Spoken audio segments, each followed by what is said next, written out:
आप सभी को नमस्कार। स्किल डेवलपमेंट के वीडियो पार्ट 2 में आप सभी का स्वागत है। हमने वीडियो पार्ट 1 में स्किल डेवलपमेंट के बारे में पढ़ा। अब हम अभी बात कर रहे थे स्कूल सब्जेक्ट में स्किल डेवलपमेंट के बारे में। तो स्कूल सब्जेक्ट में लगभग जो सब्जेक्ट बताए गए हैं लगभग 6 सब्जेक्ट संस्कृत को लेके होते हैं। तो वहाँ पे जब हम बात करते हैं जैसे हिंदी, संस्कृत, इंग्लिश, ये लिटरेचर के सब्जेक्ट हो गए। मैथ्स, साइंस, एसएसटी ये और सब्जेक्ट हो गए। अब इस सब्जेक्ट को पढ़ाने वाले जो टीचर होते हैं, इस सब्जेक्ट को जो पढ़ाने वाले टीचर होते हैं, उन टीचर का स्किल कैसा होता है। जो मैथ्स पढ़ाते हैं उन टीचर का स्किल क्या है। आप पुरानी बातों को याद करेंगे तो वो चीज आपको थोड़ा ज्यादा क्लियर होगा। साइंस पढ़ाने वाले टीचर का स्किल कैसा होता है। जो टीचर साइंस पढ़ा रहे हैं उनका स्किल, उनका नेचर कैसा होता है। जो टीचर सामाजिक विज्ञान या सामाजिक अध्ययन पढ़ा रहे हैं उनका पढ़ाने का स्किल कैसा होता है। जो टीचर लिटरेचर, हिंदी, इंग्लिश या फिर संस्कृत पढ़ा रहे हैं उनका स्किल क्या होता है। क्या आपको डिफरेंट नजर आता है या नहीं आता है। आप जरूर इस पुराने बातों को याद करेंगे तो ये चीज हमको समझ में आएगा कि स्किल, मैथ्स के टीचर कैसे अपने स्किल को बच्चों के सामने प्रस्तुत करते हैं। साइंस, हिंदी, लिटरेचर के या फिर इंग्लिश के टीचर कैसे प्रस्तुत करते हैं। तो वो अपने स्किल को प्रस्तुत करते हैं। उसी तरह से राष्ट्रीय शिक्षा नीति 1986 में, राष्ट्रीय शिक्षा नीति 1986 में एक बात कही थी स्किल के बारे में। प्रत्येक छात्र गुणवत्तापूर्ण शिक्षा प्राप्त करने हेतु, प्रत्येक छात्र को गुणवत्तापूर्ण शिक्षा प्राप्त करने हेतु उनको आधारभूत क्षमताओं का विकास, उनके आधारभूत क्षमताओं के आधार पर विकास कराया जाए जो आगे चल के उनके जीवन में उपयोगी बने, जो आगे चल के उनके जीवन में उपयोगी बने। वो कौशल कहलाता है। अब जैसे एक हम एग्जाम्पल लेते हैं अपने बीएड से रिलेटेड। आप माइक्रो टीचिंग में कौशल पढ़े होंगे। हम लोगों ने माइक्रो टीचिंग में कॉलेज में लगभग 1 महीने से ऊपर क्लास कराते हैं। उस माइक्रो टीचिंग में स्टूडेंट को जो 5 कौशल बताए जाते हैं, वो क्यों कौशल बताए जाते हैं कि टीचर का डेवलपमेंट उस कौशल के माध्यम से हो। तो कौन कौन से 5 कौशल हैं। नंबर फर्स्ट, प्रस्तावना, इंट्रोडक्शन स्किल जिसको हम कह सकते हैं। इसमें आप कैसे क्वेश्चन पूछते हैं, कैसे कितने समय में पूछना है, टीचिंग एड्स का कैसे प्रयोग करना है, ये सभी बातें आप लोगों ने माइक्रो टीचिंग में अच्छी ढंग से पढ़ा है। तो हम सिर्फ यहाँ स्किल का बात करेंगे। हम सिर्फ यहाँ स्किल का बात करेंगे कि उसमें जो 5 स्किल दिया गया है वो 5 स्किल आपको क्यों पढ़ाया जाता है। तो उस 5 स्किल का पहला स्किल है इंट्रोडक्शन स्किल। इंट्रोडक्शन स्किल में हम क्या पढ़ते हैं वो आप लोग जानते हैं। उसके बाद पुनर्बलन, रीइंफोर्समेंट। आपको टीचर के रूप में ये स्किल क्यों जानना आवश्यक है, रीइंफोर्समेंट क्या होता है, ये सभी आप लोग जानते हैं, बताने की आवश्यकता नहीं है। वैसे आप लोग रिवीजन करते रहिए। उसके बाद उद्दीपन परिवर्तन, स्टिमुलस स्किल जिसको हम कह सकते हैं। इसके अंदर भी बताया गया कैसे सेंट्रल फोकस करना चाहिए अपने टॉपिक पे, इस तरह से। उसके बाद एक्सप्लेनेशन स्किल, व्याख्यात कौशल। और लास्ट स्किल है ब्लैक बोर्ड वर्क। ये पांचों स्किल आपके अंदर डेवलप कराया जाता है कि आपके अंदर भी ये सब स्किल डेवलप हो जाए और इस स्किल का प्रयोग आप आगे चलकर जब आप क्लास लेंगे तो ये पांचों स्किल का प्रयोग माइक्रो टीचिंग के अंतर्गत जो हम बात करते हैं वो पांचों स्किल का प्रयोग आप आगे करेंगे। अब एक चीज और यहाँ पे आता है कौशल के रूप में। टीचर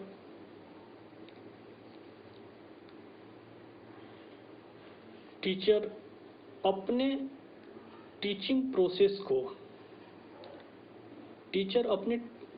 प्रोसेस को शिक्षण प्रक्रिया को प्रभावी बनाने के लिए,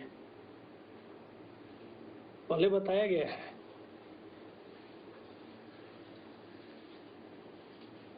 टीचर अपने शिक्षण को प्रभावी बनाने के लिए क्या क्या करते हैं। हम काफी अच्छा पहन लिए, काफी महंगा गाड़ी, काफी अच्छा ज्वेलरी, आपका प्रभाव, बच्चे आपके प्रभाव से खूब लाभान्वित होंगे कि नहीं, इस तरह से प्रभाव नहीं। टीचर का शिक्षण प्रक्रिया में जो प्रभाव होता है उनका प्रभाव कैसे पड़े।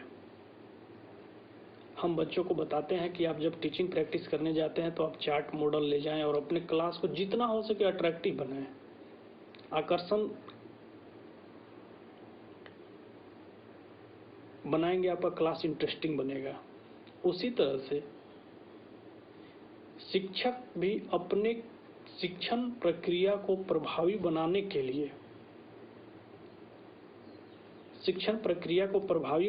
लिए कौशल का प्रयोग करता है। अब आप अपने शिक्षण प्रक्रिया को कैसे प्रभावी बना सकते हैं, कौन सी बातें हैं जिससे जितना हो सके अपने आप क्लास को इफेक्टिव बना सकें। ऐसा नहीं कि बहुत बच्चों को डांट लिए, क्लास में गए, हमको क्लास को अपने इफेक्टिव बनाना है। हम अपना प्रभाव बच्चों पे कैसे दिखाएं। टीचर के सामने एक समस्या आती है कि टीचर अपना प्रभाव बच्चों के ऊपर कैसे डालें।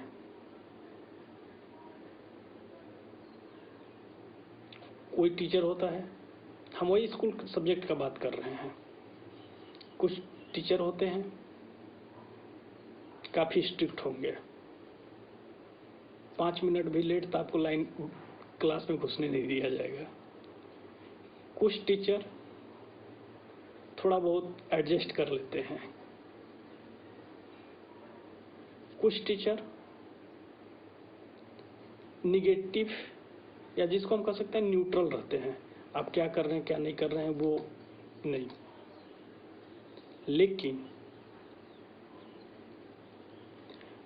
अपने क्लासरूम को प्रभावी बनाने के लिए, जैसे कि एग्जाम्पल के तौर पे हम लेते हैं, मान लीजिए हमको अपना टीचिंग इफेक्टिव बनाना है। हम क्या करेंगे टीचिंग इफेक्टिव बनाने के लिए? बच्चों को नई नई बातें बताएंगे, इन्फॉर्मेशन देंगे, नॉलेज देंगे या ज्ञान सब्जेक्ट नॉलेज देंगे।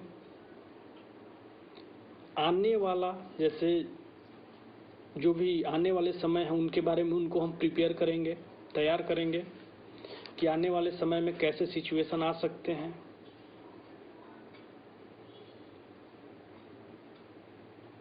उस सिचुएशन को कैसे हैंडल किया जाएगा।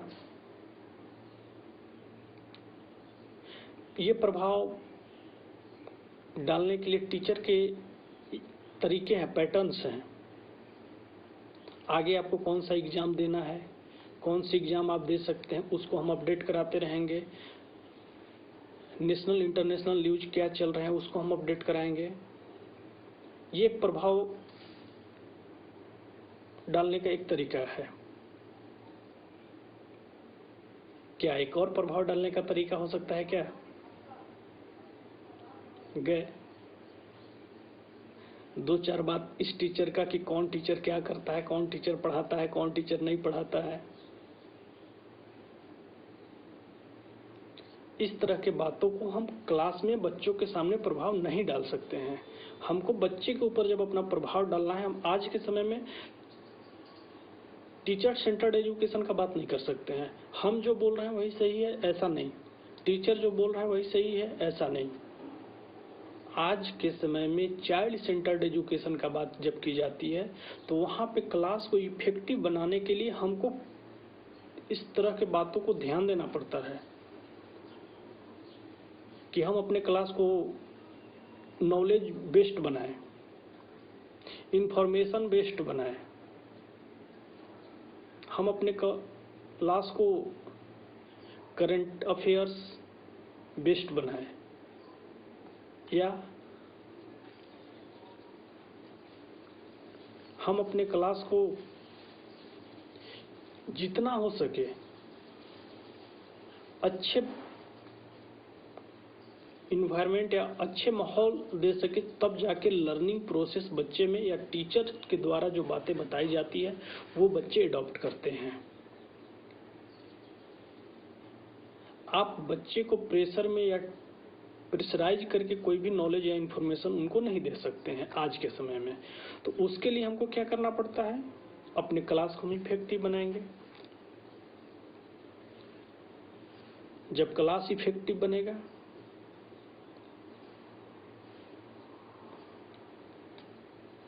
तो आपका क्लास बच्चों को इंटरेस्टिंग लगेगा। और ये आप नहीं बना रहे हैं, ये आपका स्किल बना रहा है। जो टीचर का जैसा स्किल बनेगा,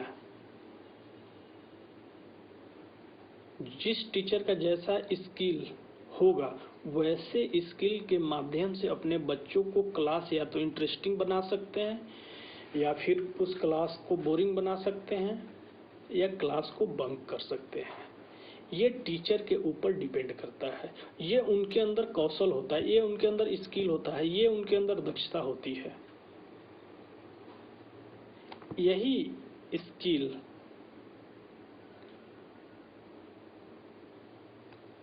यही कौशल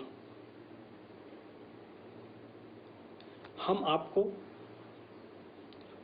कौशल युक्त शिक्षा की बात करते हैं। होता है ना कि आज हम आपको नए नए स्किल के माध्यम में जानकारी देते हैं, तो ये क्या हुआ? हम अपने क्लास को इंटरेस्टिंग बनाने के लिए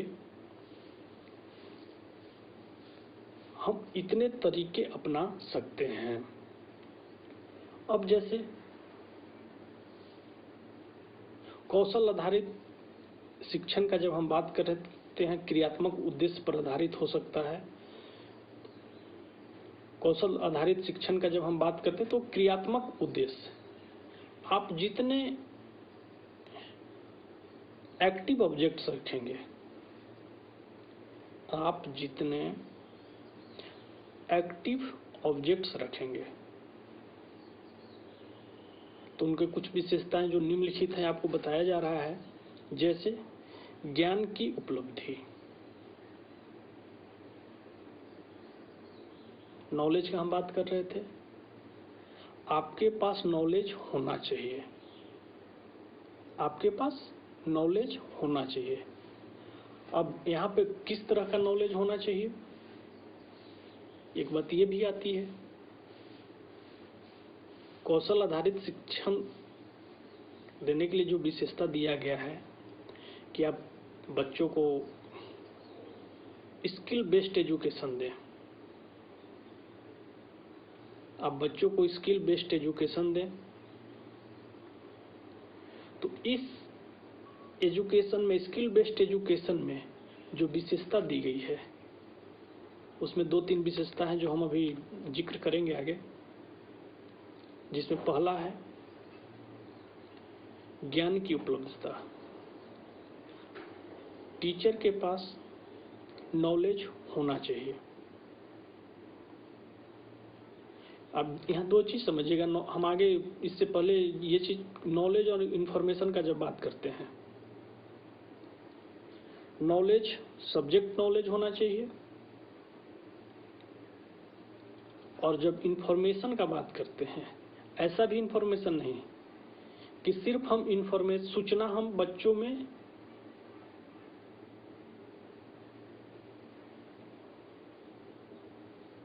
दिए जा रहे हैं, ऐसी सूचना नहीं, उनके लिए जो सूचना हो, उनके लिए उपयोगी हो, उस तरह की सूचना हम दें।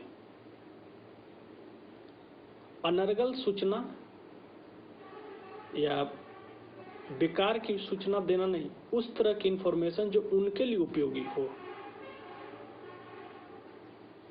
उस तरह का हम सूचना का बात करते हैं। तो कहने का मतलब कि हमारा नंबर फर्स्ट ज्ञान या नॉलेज होना चाहिए। दूसरा का जब हम बात करते हैं दक्षता की योग्यता, या फिर इसको हम कर सकते हैं दक्षता की उपयोग अच्छा होगा, एबिलिटी टू अप्लाई। इसमें हम जब बात करते हैं अनुप्रयोग की योग्यता, एबिलिटी टू अप्लाई का जब हम बात करते हैं,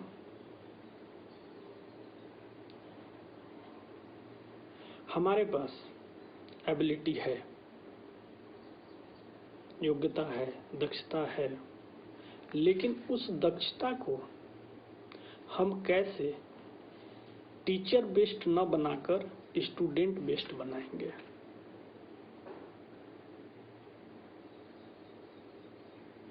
टीचर बेस्ड न बनाकर स्टूडेंट बेस्ड बनाएंगे। उसी तरह से अगला जो है हम उसको कह सकते हैं कौशल का विकास, स्किल डेवलपमेंट, जो आगे हम बातें कर चुके हैं। कहने का मतलब ऐसे शिक्षण जो निर्धारित मानकों के संदर्भ में किसी व्यक्ति को सफलतापूर्वक एवं संतोषप्रद पद्धति से कार्य को संपादित करना सिखाया जाए, उसे दक्षता आधारित शिक्षण कहते हैं।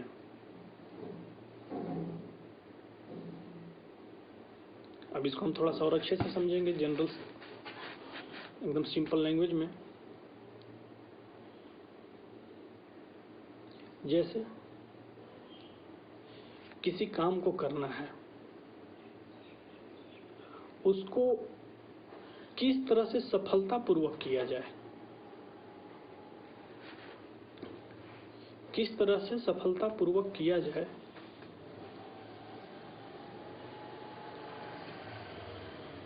और उसमें संतोषप्रद पद्धति का भी उपयोग हो, उसको हम दक्षता आधारित शिक्षण कहते हैं या कौशल आधारित शिक्षण कहते हैं। अब जैसे एक और बात हम करते हैं, जनरल स्किल, सामान्य कौशल। यहाँ पे हम जैसे बात समझेंगे, सामान्य कौशल क्या हो सकते हैं।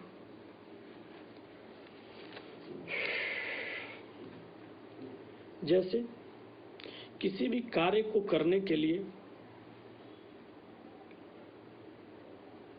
दक्षता भिन्न भिन्न व्यक्तियों में भिन्न भिन्न तरीके से पाई जाती है। जितने भी व्यक्ति होंगे उनको किसी भी कार्य को करने की जो कौशल होगी अलग अलग तरीके, इंडिविजुअल डिफरेंसेज आप समझिएगा, यहाँ पे व्यक्तिगत विभिन्नता होगी।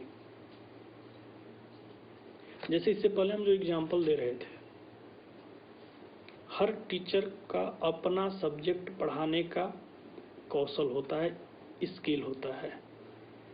उसी तरह से हर व्यक्ति को कोई भी कार्य करने की दक्षता भिन्न होती है, जिसे हम साधारण भाषा में कह सकते हैं कि प्रत्येक व्यक्ति की दक्षता भिन्न भिन्न है।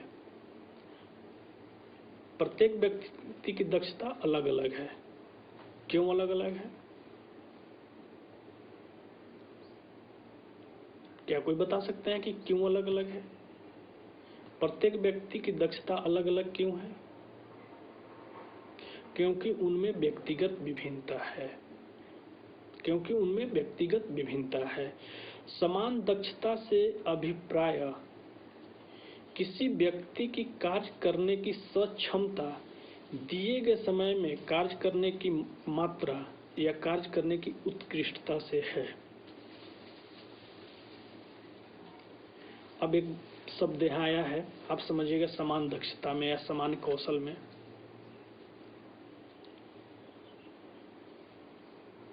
आपको जो समय दिया गया है,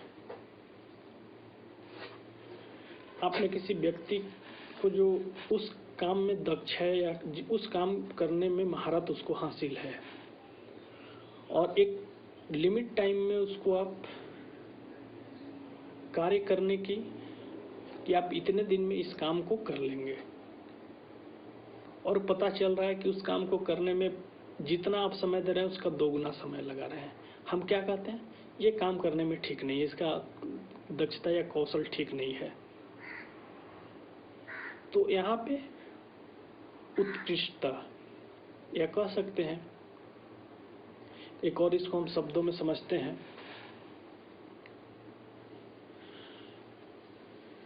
कोई भी काम जब हम करते हैं, कोई भी काम अगर कि हम जब करते हैं तो उसमें जिसका जितना अच्छा होता है उससे उतना अधिक हम काम करवाते हैं। और उसमें हम जैसे बात करते हैं तो तीन चीज को हम यहाँ समावेश आपको दक्षता या कौशल में मिलेगा। तीन चीज का समावेश मिलेगा समान दक्षता में। जैसे नंबर फर्स्ट, किसी भी कार्य को प्रभावी ढंग से पूर्ण करना। इस पॉइंट को थोड़ा सा फोकस करके आप लोग समझिएगा कि कोई भी कार्य दिया गया उसको कितने प्रभावी ढंग से हमको पूर्ण करना है। To do work efficiency, to do work efficiency, हमारे अंदर इस कार्य करने के लिए कितनी इफिशियंसी है। तो कहने का मतलब कि कोई भी कार्य आपको दे दिया गया, एक एग्जाम्पल के तौर पे,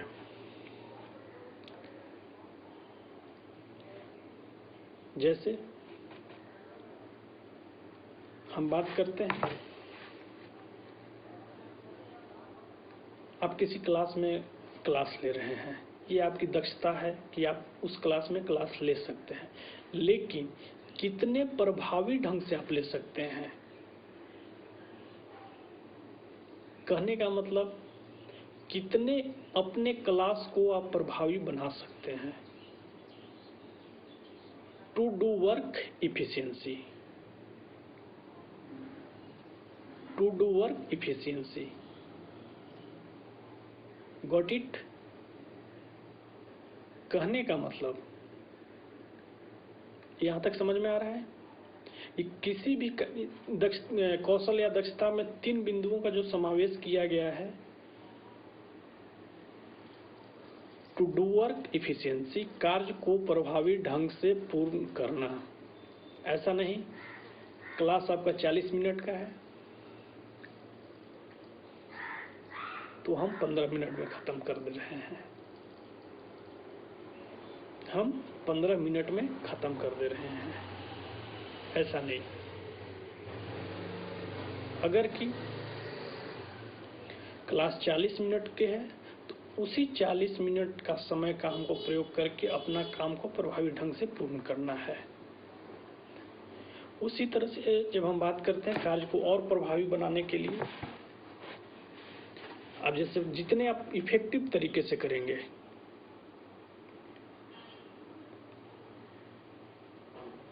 कैसे इफेक्टिव बनेगा? किसी भी कार्य को इफेक्टिव हम कैसे बनाएंगे? हम जितने प्रभावी ढंग से कर पाए। अगला पॉइंट का जब हम बात करते हैं किस क्षमता से कार्य को करना, आपका जो क्षमता है,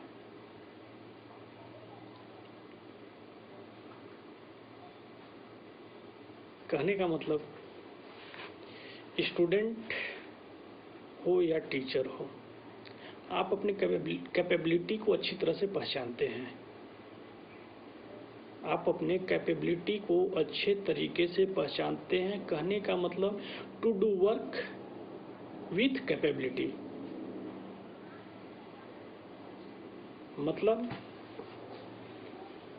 हम जो काम कर रहे हैं उसमें हमारी क्षमता होनी चाहिए। और जो नंबर 3 है,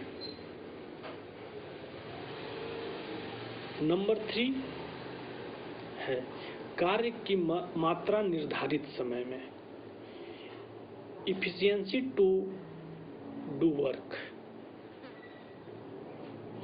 जो भी आप काम कर रहे हैं, जो भी आप काम कर रहे हैं उसको एक निश्चित समय में करने का प्रयास करें। क्योंकि आपके पास काम रेगुलर है, ऐसा नहीं कि एक दिन हम काम 10 घंटा 12 घंटा कर रहे हैं और 15 दिन बैठे रह रहे हैं, ऐसा नहीं। आपका जो समय निर्धारित किया गया है उसके अनुसार अब यहाँ पे आप काम कर सकते हैं। और आगे जब हम बात करते हैं कि जो कार्य, अब यहाँ पे तीनों पॉइंट को एक बार हम फिर से रिपीट कर रहे हैं। जो दक्षता में 3 बिंदुओं का समावेश किया गया है, कार्य को प्रभावी ढंग से पूर्ण करना, क्षमता के अनुसार कार्य करना और निर्धारित समय में, मतलब इफेक्टिवली, कैपेबिलिटी, इफिशियंसी। ये 3 चीज आपको अपने कौशल के माध्यम से दक्षता दिखानी पड़ेगी। अब जैसे आगे हम बढ़ते हैं, सामान्य दक्षता और विशिष्ट दक्षता।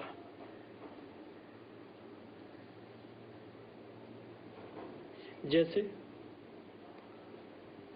एक नॉर्मल वे में हम यहाँ पे बात कर सकते हैं जनरल स्किल और स्पेसिफिक स्किल। जैसे जनरल स्किल सामान्य कौशल में होती है, जो समान काम कार्य होते हैं जिसको करीब करीब सभी लोग कर सकते हैं, उसको हम सामान्य कौशल का नाम दे सकते हैं। लेकिन विशिष्ट कौशल का जब बात आता है, जो लोग उस कौशल में उस कौशल में उन्होंने काफी अच्छी उपलब्धि हासिल की है, उनको हम विशिष्ट कौशल के कार्य वो करते हैं या उनको विशिष्ट दक्षता कहते हैं। तो इस तरह से कहने का मतलब आप देखेंगे कि स्किल डेवलपमेंट, हम एक बार फिर से अपने वीडियो को आपको रिवीजन के तौर पे कराते हैं कि इसमें हमने क्या क्या देखा वीडियो पार्ट 1 पार्ट 2 में। तो सबसे पहले हमने स्किल डेवलपमेंट का बात की, स्किल क्या है, कैसे इसको डेवलप किया जाए, इसका मीनिंग क्या होगा, इसके डिफिनेशन क्या होंगे, और ये सारे डिफिनेशन आपको नोट्स में भी दिया गया है, आप एक बार वहाँ भी देख सकते हैं। और किसी भी तरह का कोई कन्फ्यूजन हो तो फिर आप पूछ सकते हैं। और उसके बाद स्किल की विशेषता क्या है, उसको कितने बिंदुओं में समावेश किया गया है, ये सारी बातें आपको ये 2 वीडियो में बताई गई है और आप इसका भरपूर लाभ लें और समय समय पे इस पेपर का रिवीजन करते रहें और अपना असाइनमेंट भी आप जिसका भी छूटा हुआ होगा आप बनाते रहेंगे। और वीडियो के माध्यम से एक चीज़ और आप लोग को हम बताना चाहेंगे कि आपका जो भी जितने लोग का असाइनमेंट बन चुका है वो रखेंगे, और जिनका नहीं अभी तक बना हुआ होगा आप एकदम सिलेबस के अकॉर्डिंग आप अपना असाइनमेंट बनाएंगे। क्योंकि आपके पास समय काफ़ी उपलब्ध है और अभी हम लोग लॉकडाउन में हैं, इसलिए आप ऐसा ना कहें कि हमारे पास समय की कमी थी। इसलिए आप सिलेबस के अकॉर्डिंग, आपका नोट्स भी दिया जा रहा है यूनिट 1 2 में, एकदम सिलेबस के अकॉर्डिंग आप बनाएंगे, आपको दिक्कत नहीं होगी। और नोट्स के लास्ट में क्वेश्चन भी कुछ दिए जा रहे हैं, ऑब्जेक्टिव क्वेश्चंस हैं, फिल इन द ब्लैंक्स हैं, लॉन्ग क्वेश्चंस हैं, शॉर्ट क्वेश्चंस हैं, उसका भी आप अपने से आंसर लिखने का कोशिश करेंगे। और हो सकता है तो आप अपना आंसर व्हाट्सएप के माध्यम से आप हमको भेज सकते हैं और आप अपना चेक भी करा सकते हैं कि उसमें क्या कमी है, फिर आपको बता भी दिया जाएगा। तो ये आप वीडियो देखें, जो कमी लगे आप बताएं, आपके मोटिवेशन से हम लोग भी इस वीडियो में कुछ सुधार कर सकें। और चूंकि कोविड-19 एक वैश्विक महामारी का रूप ले चुका है और इसमें हम सभी शिक्षक और जितने भी टीचर हैं सभी लोग YouTube के माध्यम से जुड़े हुए हैं। आप कभी भी वीडियो को देखें और जो भी इसमें कमी आपको दिखाई दे आप कमेंट बॉक्स में ज़रूर बताएं। और हो सके तो आप भी चाहें तो आप भी अपना YouTube चैनल शुरू कर सकते हैं, अपना भी छोटे छोटे टॉपिक पे आप अपना भी वीडियो बना सकते हैं और समाज को लाभान्वित कर सकते हैं। इसी बातों के साथ आप सभी को नमस्कार, धन्यवाद।